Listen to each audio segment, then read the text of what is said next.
大家好，歡迎嚟到廣東話大圈子，我係一心。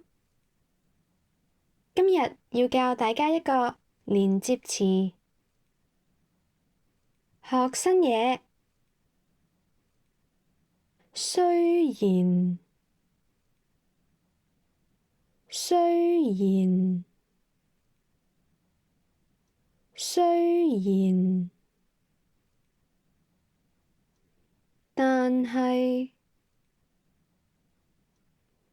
但係，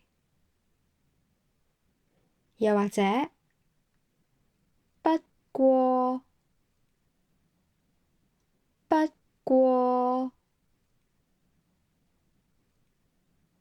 雖然，但係，呢個句子結構就係雖然，再加情況，再加但係，最後就再加一個結論啦。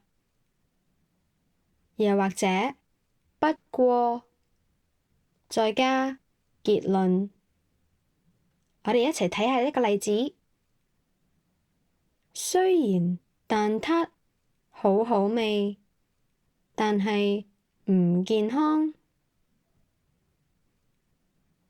雖然蛋撻好好味，但係唔健康。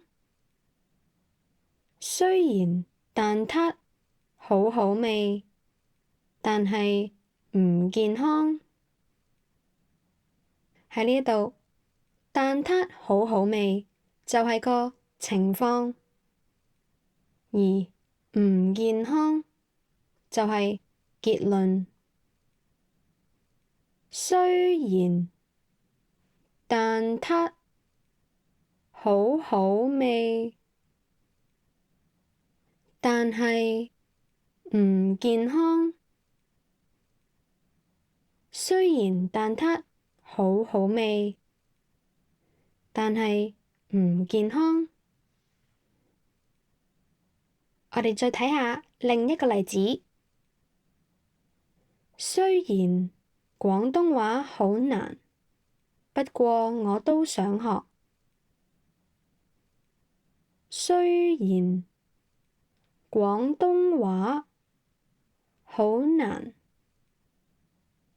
不過我都想學。雖然廣東話好難，不過我都想學。廣東話好難就係個情況，而我都想學就係結論。雖然廣東話好難，